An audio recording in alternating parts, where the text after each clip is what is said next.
कैलास कुंभार, लोकसाम्राज्य news. आपण आज आलो आहोत रहमतपूर नगरपालिकेची रणधुमाळी संपलेली आहे. त्यामधील किंगमेकरची भूमिका म्हणून निलेशराव माने हे पंचकृषीतून सगळ्या स्तरातून वाहवा होत आहे. त्यांची आज आपण मुलाखत आणि त्यांच्या प्रतिक्रिया जाणून घेऊ. मानेसाहेब नमस्कार. नमस्कार. किती वर्षापासून आपण राजकीय आणि सामाजिक कार्यात सक्रिय आहात? तसं पाहिलं तर मी व माझे कुटुंब अनेक वर्षापासून सामाजिक कार्यक्रमामध्ये सक्रिय आहे.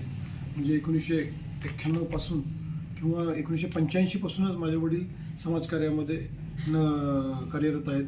1985 ते 90 ते नगरसेवक होते, परत 91 ते 95 ते नगराध्यक्ष होते आणि नंतर तिथून पुढं सतत मी माझ्या कुटुंबातलं कोणी ना एक व्यक्ती समाजकारणामध्ये सातत्याने सक्रिय आहे. आणि गेले 20-25 वर्ष मी व माझं कुटुंब सक्रिय आहे. आपल्या माध्यमातून आजपर्यंत कोणती सामाजिक कार्य झाले? समाजोपयोगी अनेक गोष्टी असतात. सतत काम करणाऱ्या माणसाला रोज एक नवीन काम दिसत असतं. लोक पुढे आल्यानंतर त्यांचं ज्या काही समस्या असतात ते आपल्यासाठी नवीन काम असतं. अशी अनेक सामाजिक कामं माझ्या व माझ्या पार्टीच्या माध्यमातून आत्तापर्यंत झालेली आहे. आपल्या माध्यमातून समाजासाठी कोणकोणती महत्त्वाची कामे आपण पुढे होऊन ती केली आहेत?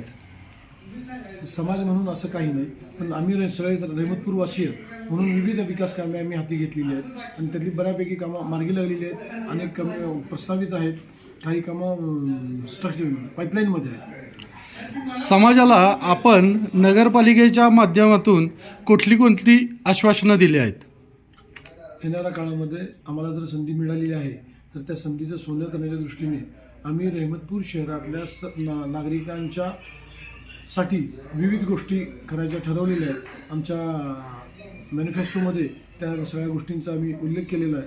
सुसज्ज रस्ते, बंदिस्त भुयार गटर, 24/7 उत्कृष्ट असं पिण्याचं पाणी आणि प्रॉपर स्ट्रीट लाईट, इरिगेशनसाठी पाण्याची प्रचंड प्रमाणामध्ये बंधाऱ्यांची उपलब्ध, अशा अनेक गोष्टी आम्ही समाजासाठी करणार आहोत. आपली आत्ताची महत्त्वाकांक्षा काय? रहमतपूर शहराचा सर्वांगीण विकास. रहमतपूर शहरातल्या तरुणाईच्या हाताला काही ना काहीतरी काम देता यावं किंवा रहमतपूर शहरामध्ये बाहेरच्या लोकांचं जे वास्तव्य आहे ते अधिक प्रमाणे वाढून शहराची दळणवळण आणि चलन वाढावे यासाठी आम्ही प्रयत्नशील आहोत. आज आपण नगरपालिकेत मानेसाहेबांची मुलाखत घेतली. यानंतरही वेळोवेळी निलेशराव मानेंची मुलाखत घेऊन समाजापुढे ते काय काम करणार आहेत व कसे समाजापुढे जातील आणि समाजाने आत्ता त्यांना फार मोठं आव्हान दिलेलं आहे, तरी समाज त्यांच्याबरोबर आहेच.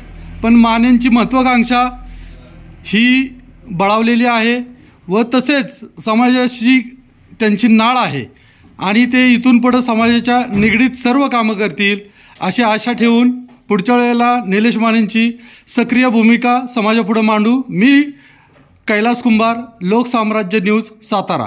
नमस्कार. थँक्यू. रहमतपूर नगरपालिकेची पंचवार्षिक निवडणूक झाली. निकाल काल जाहीर झाला. अपेक्षेप्रमाणे भारतीय जनता पार्टीच्या नगराध्यक्षपदाच्या उमेदवार वैशाली निलेश माने या चांगल्या मताने निवडून आल्या. या ठिकाणी वार्डामध्ये जे नगरसेवक निवडून यायला पाहिजे होते त्यामध्ये थोडी मनामध्ये खंत आहे, कारण चांगले उमेदवार भारतीय जनता पार्टीनं रहमतपूरच्या जनतेच्या सेवेसाठी उभे केले होते. काही वार्डात अनपेक्षित निकाल लागले आणि कसे लागले काय लागले, परंतु अजून 4 नगरसेवक या ठिकाणी जे ताकदीचे होते ते निवडून येणं फार गरजेचं होतं. परंतु ठीक आहे, आम्हाला 9 नगरसेवकासह या ठिकाणी नगराध्यक्षपद रहमतपूरकरांनी निवडून दिलं. बऱ्याच वर्षांनं बऱ्याच संघर्षानं या ठिकाणी रहमतपूरमध्ये परिवर्तन झालं आहे. भारतीय जनता पार्टीच्या माध्यमातून या गावाचा सर्वांगीण विकास करण्याचं वचन आमच्या सर्व नेते मंडळींनी या ठिकाणी रहमतपूरमध्ये येऊन जाहीर स्टेजवरून दिलेलं आहे. मी रहमतपूरकर वासियांचं मनापासून एक भारतीय जनता पार्टीचा जिल्ह्याचा निवडणूक प्रमुख म्हणून मनापासून आभार मानतो. आणि त्यांनी ज्या भावनेनं भारतीय जनता पार्टीच्या कमळ चिन्हाचं बटन दाबलं आहे, त्यांची ती भावना, त्यांच्या अपेक्षा या पूर्ण करण्यात भाजप कुठेही कमी पडणार नाही, हेही वचन देतो. परत एकदा निवडून आलेल्या सर्व नगरसेवकांचं मनापासून अभिनंदन आणि रहमतपूरच्या मतदारांचं मनापासून आभार. धन्यवाद. जय हिंद, जय महाराष्ट्र.